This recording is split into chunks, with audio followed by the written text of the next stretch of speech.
नमस्कार, आप देख रहे हैं फोर्थ स्तंभ न्यूज। खबर वैशाली जिले के लालगंज प्रखंड के पचदमिया गांव से है, जहां राष्ट्रीय महिला किसान दिवस के अवसर पर कृषि में युवाओं की भागीदारी पर 3 दिवसीय अंतर्राष्ट्रीय सेमिनार का आयोजन किया गया।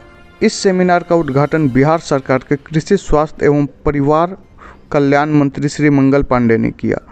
इस मौके पर कृषि विशेषज्ञों, वैज्ञानिकों और प्रगतिशील किसानों ने अपनी अपनी भागीदारी दिखाई। इस ऐतिहासिक सेमिनार का आयोजन ममता महिला किसान क्लब और जागृति कला केंद्र द्वारा किया गया, जिसमें किसानों को रेशम कीट पालन और मत्स्य पालन का विशेष प्रशिक्षण दिया जा रहा है। सेमिनार के दौरान किसानों और युवाओं को नई नई तकनीक से खेती करने के बारे में जानकारी दी गई। कार्यक्रम के मुख्य अतिथि श्री मंगल पांडे ने अपने संबोधन में युवाओं को खेती में नई तकनीकों के इस्तेमाल पर जोर दिया। उन्होंने दलहन और तिलहन उत्पादन बढ़ाने और वैशाली जिले में 8400 क्विंटल गेहूं बीज वितरण की घोषणा की। गेहूं का लगभग हम 8400 क्विंटल बीज वितरण करने इस बार वैशाली जिले में जा रहे हैं।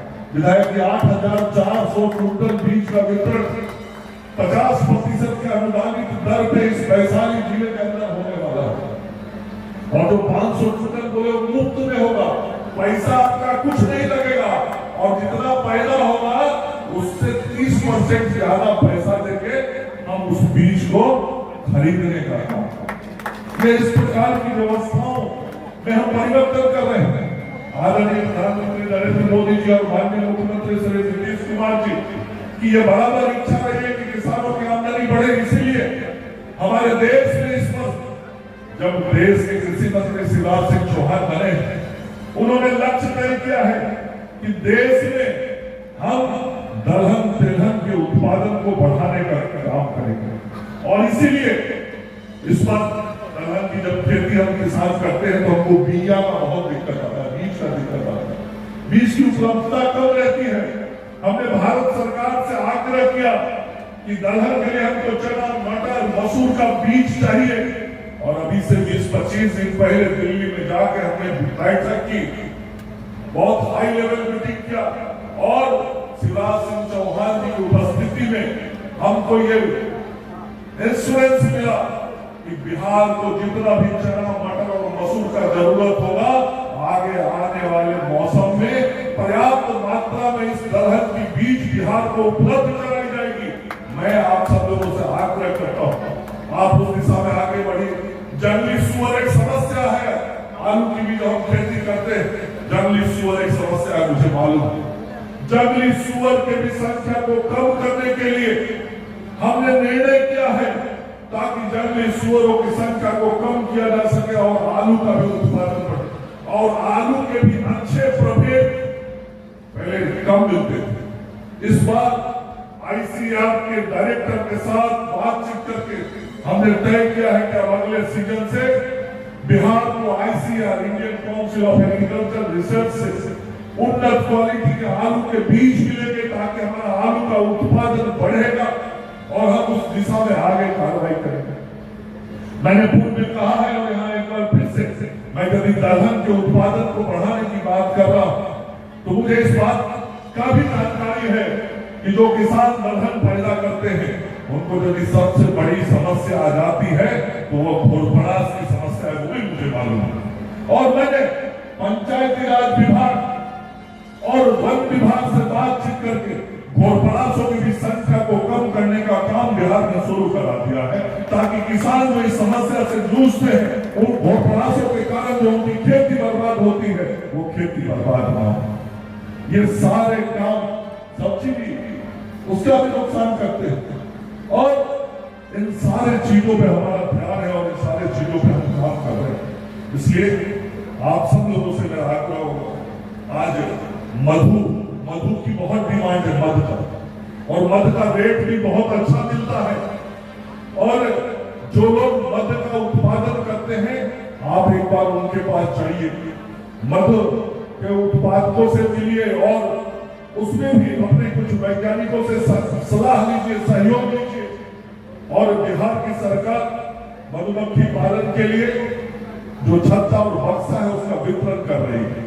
और वो वितरण इसलिए करते हैं कि हम आपको उत्साहित कर सके, प्रोत्साहित कर सके। लेकिन मकसद यह है कि हमारा किसान मधुमक्खी पालन से जुड़े, चूंकि हमारा किसान जब उससे जुड़ेगा तो वो फसल भी पैदा करेगा और वहां मधुमक्खी का खाद पोता लगा के उसके अंदर में बढ़िया तरीके का उसके बक्से में मध का भी उत्पादन करेगा ताकि किसानों के लाभ और आमदनी बढ़ सके। तो इस प्रकार से हम सभी काम कर रहे हैं और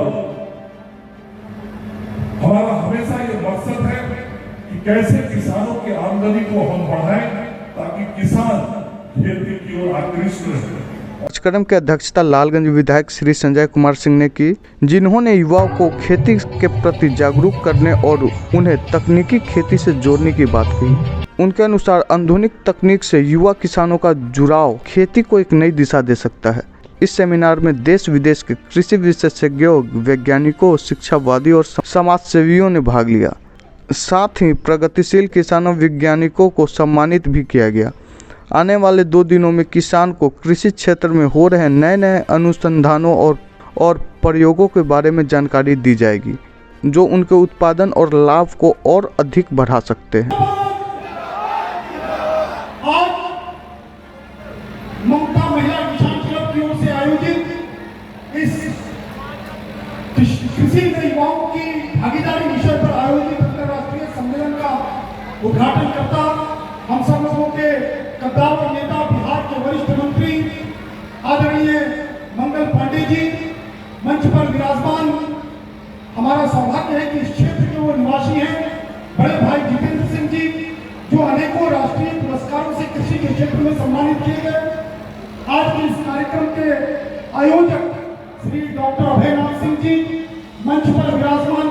हमारे बड़े भाई चित्ररंजन गगन जी, हम सब लोगों के यहाँ IIM फाउंडेशन की ओर से अवधेश जी, विजय यादव जी, भारतीय जनता पार्टी के जिला के अध्यक्ष डॉक्टर प्रेम सिंह कुशवाहा जी, मंच पर विराजमान अधिकारीगण, उपस्थित भाइयों और बहनों, हमारी आशा की बहनें यहाँ हैं, ये भी किसी न किसी किसान परिवार से आती हैं और हमने जानकारी प्राप्त की कि बहुत सारी हमारी बहनें अच्छा काम कर रही हैं, घर घर में लोगों को जाकर के अच्छा काम कर रही हैं। आज किसानों के विषय पर जो ये कार्यक्रम आयोजित हुआ है, समय काफी विलंब हुआ है, लंबे समय से ये कार्यक्रम चल रहा है। माननीय मंत्री महोदय को भी आगे के कार्यक्रम में जाना है, आगे का सारा शेड्यूल हम सब लोगों ने बजट कर दिया है, आगे उनका कार्यक्रम बन रहा है। लेकिन मित्रों, एक चीज केवल कहना चाहेंगे, आज जिस विषय पर ये सेमिनार आयोजित है वो वास्तव में देश के लिए चिंता का विषय है। आज का किसान किसानी की तरफ तो बढ़ रहा है, परंतु आज का जो नौजवान है वो किसानी करने से थोड़ा विमुख हो रहा है। नए इनोवेशन आ रहे हैं, नई चीजें आ रही हैं। यहाँ फीफा की हमारी मैडम आई हैं, वो बता रही थी मत्स्य पालन के विषय में, अभी कीट पालन के विषय में यहाँ जो बैठे हुए हमारे आए हैं आसाम से बंधु, वो भी बता रहे थे। यानी केवल खेती का मतलब ये नहीं है कि धान और गेहूं की उपजाएं, खेती समेकित खेती जो इंटीग्रेटेड खेती है उसकी ओर हम सब लोगों को बढ़ना चाहिए। और ये सौभाग्य है कि इस क्षेत्र में हमारे ये जो लालगंज और भगवानपुर का पूरा इलाका है वो किसानों